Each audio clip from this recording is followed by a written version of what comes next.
الحمد لله رب العالمين والصلاة والسلام على سيد الأنبياء والمرسلين۔ باب نمبر 46 ہے، باب السؤال والفتیا عند رمی الجمار۔ حج کے موقع پر جمرات کو جب پتھر مارتے ہیں اس موقع پر سوال کرنا اور فتویٰ دینا۔ اس میں جو حدیث آئی ہے یہ پہلے گزر چکی ہے، اس میں حضرت عبداللہ بن عمر رضی اللہ تعالیٰ عنہ روایت کرتے ہیں کہ میں نے نبی کریم صلی اللہ علیہ وسلم کو جمرے کے قریب اسی حالت میں دیکھا کہ آپ سے سوال کیا جا رہے ہیں۔ ایک شخص نے کہا یا رسول اللہ میں نے رمی سے پہلے قربانی کر لی ہے، آپ نے فرمایا اب رمی کر لو، کوئی حرج نہیں۔ دوسرے نے دریافت کیا یا رسول اللہ میں نے قربانی سے پہلے سر منڈوا لیا ہے، آپ نے فرمایا اب قربانی کر لو، کوئی حرج نہیں۔ الغرض کسی بھی چیز کی تقدیم و تاخیر کے متعلق سوال کیا گیا تو آپ نے اس کا جواب دیا افعل ولا حرج، کہ اب کر لو، کوئی حرج نہیں۔ تو یہ حدیث پہلے گزری ہے، اس کو نئی سند کے ساتھ جو ہے امام صاحب یہاں پر لے کر کے آئے ہیں۔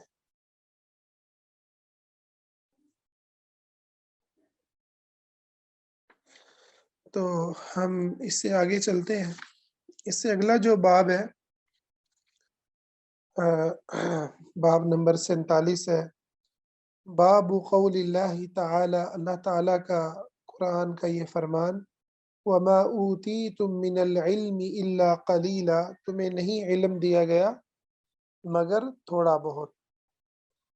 تو یہ ایک قرآن مجید کی آیت ہے جس کی تفسیر کے اندر یہ روایت جو ہے بیان کی ہے صحابی نے۔ تو اس لحاظ سے اس کو قرآن کی تفسیر کے اندر جو ہے وہ امام بخاری نے ذکر کیا ہے۔ تو قرآن مجید کی تفسیر کا جو بہترین اور سب سے اتھینٹک سورس ہے وہ حضور علیہ السلام کے فرامین ہے۔ اس حدیث کے راوی عبداللہ بن مسعود ہیں۔ تو وہ کہتے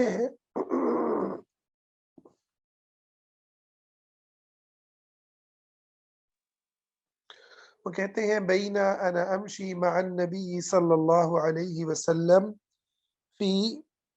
خارب المدینتی، میں نبی صلی اللہ علیہ وسلم کے ساتھ مدینہ کے ویرانے میں چل رہا تھا، وَهُوَ يَتَوَكَّأُ عَلَى عَصِيبٍ مَعَهُ، اور آپ صلی اللہ علیہ وسلم کھجور کی چھڑی کے سہارے چل رہے تھے۔ فَمَرَّ بِنَفَرٍ مِنَ الْيَهُودِ، آپ یہود کے ایک گروہ کے پاس سے گزرے، یا نفر یعنی چند لوگوں کے پاس سے گزرے۔ فَقَالَ بَعْضُهُمْ لِبَعْضٍ، تو ان کے بعض لوگوں نے ایک دوسرے سے کہا، یعنی وہ ایک دوسرے کو کہنے لگے، سَلُوهُ عَنِ الرُّوحِ، کہ حضور سے روح کے بارے میں پوچھ لیے، حضور کا امتحان لیتے ہیں۔ وقال بعضهم، ان میں بعض لوگ کہنے لگے، لا تسألوه لا يجيء فيه بشيء تكرهونه، ایسا سوال نہ کرو اس کے جواب میں وہ ایسی بات کہیں جو تمہیں ناگوار گزرے۔ فقال بعضهم لنسألنه، دوسری پارٹی کہنے لگی ہم تو ضرور پوچھیں گے۔ فقام رجل منهم فقال یا ابا القاسم، ان میں سے ایک شخص کھڑا ہوا اور کہنے لگا، اے ابو قاسم، مر روح، روح کیا چیز ہے؟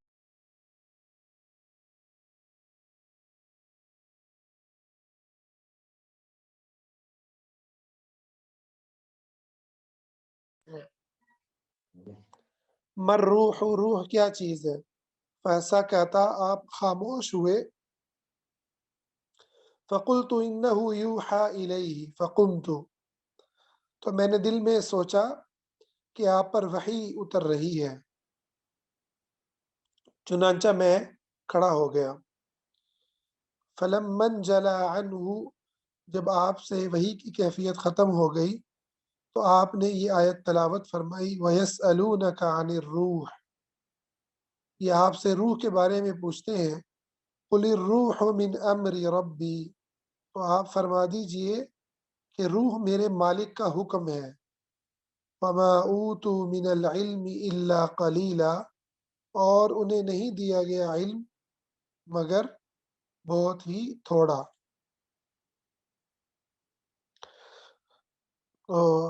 قال الأعمش هي هكذا في قراءتنا،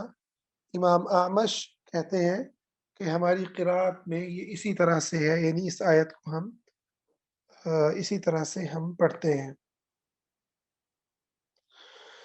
اچھا، اب یہ جو وما اوتیتم من العلم الا قلیلا، اس سے استدلال کیا ہے امام بخاری رحمہ اللہ نے کہ یہ جو انسانوں کے پاس علم ہے وہ جتنا بھی زیادہ کیوں نہ ہو وہ بہت تھوڑا ہے،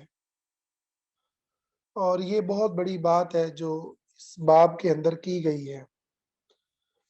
اس حدیث میں ایک تو یہود کی فطرت کے بارے میں پتہ چلتا ہے کہ یہود نبی علیہ الصلاۃ والسلام کو جان لینے کے باوجود آپ پر ایمان لانے کی بجائے جو ہے وہ آپ صلی اللہ علیہ وسلم کا امتحان لیتے تھے اور مختلف انداز میں آپ سے سوال پوچھتے تھے، اور اللہ رب العزت ان کے سوالوں کے جواب بھی دے دیتا، اس کے باوجود وہ ایمان نہیں لاتے تھے۔ تو محض سوال کرنا، آج بھی کچھ لوگوں کی آپ کو ایسی عادت ملے گی کہ وہ چھیڑنے کے لیے سوال کرتے ہیں، ایمان لانا مقصد نہیں ہوتا، بس ٹھٹھا مذاق اڑانا، دوسرے بندے کو جج کرنا کہ یہ کتنے پانی میں ہے، یہ جو ہے ان کا مقصد ہوتا ہے۔ اچھا، اب اللہ تعالیٰ نے یہاں پر روح کو ذکر کیا ہے کہ روح جو ہے وہ اللہ کا حکم ہے، تو اور جو تمہیں علم دیا گیا ہے وہ بہت ہی تھوڑا ہے۔ اب روح کے بارے میں نا کچھ چیزیں ایسی ہیں جو ہمیں احادیث کے اندر تفصیل سے ملتی ہیں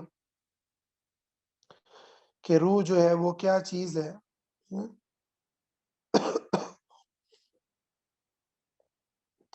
یہ اللہ تعالیٰ کا حکم ہے،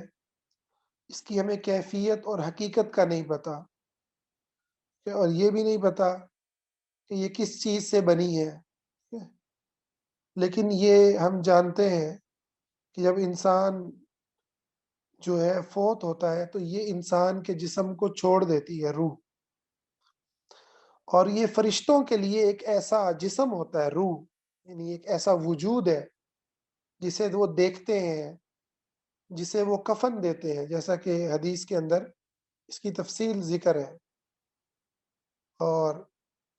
جو نگاہ ہے انسان کی وہ روح کا پیچھا کرتی ہے، جب روح انسان سے لے کر رشتے بلند ہوتے ہیں، حدیث میں آتا ہے ان الروح اذا قبض تبعہ البصر، صحیح مسلم کی روایت ہے، جب روح کو قبض کیا جاتا ہے تو نگاہ اس کا پیچھا کرتی ہے، اس لیے آنکھوں کو بند کر دیا جاتا ہے۔ یہ تعلیم دی گئی ہے کہ پھر مردے کی آنکھوں کو بند کر دیں۔ اور اسی طرح حدیث کے اندر آتا ہے کہ فرشتے اترتے ہیں جب انسان پر موت کا وقت آتا ہے، رحمت کے فرشتے آتے ہیں جو نیک لوگ ہوتے ہیں، اور عذاب کے فرشتے جو اہل شر ہوتے ہیں، اور ان کے ساتھ ایک کفن بھی ہوتا ہے، اور وہ اس کا کفن کے اندر روح کو لپیٹتے ہیں، ٹھیک ہے،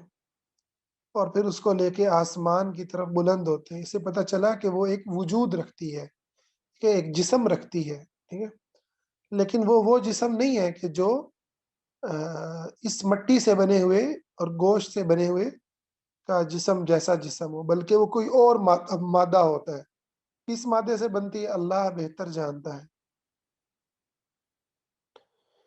تو اسی طرح جب نبی علیہ الصلاۃ والسلام جب بلند ہوئے آسمانوں کی طرف، آپ کو معراج کیا گیا، تو آپ نے آدم علیہ السلام کو دیکھا، اور اسی طرح رأى آدم علیہ الصلاۃ والسلام وعن یمینہ وشمالہ ارواح بنی آدم، اور حضرت آدم کے دائیں اور بائیں ارواح تھی،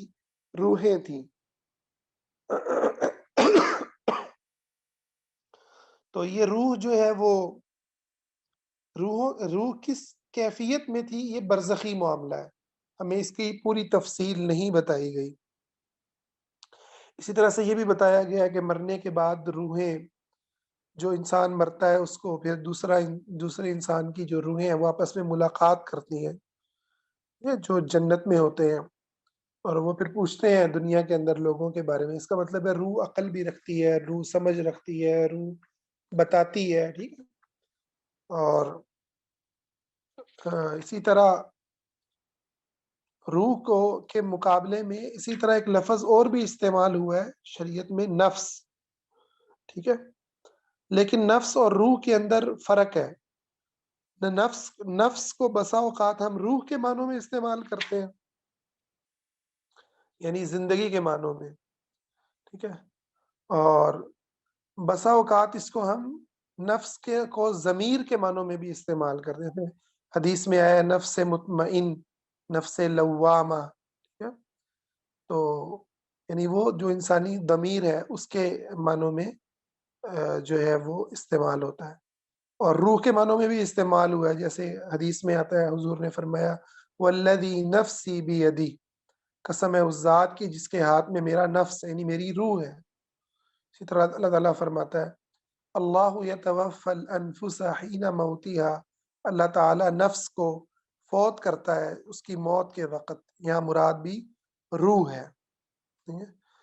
تو روح کے حوالے سے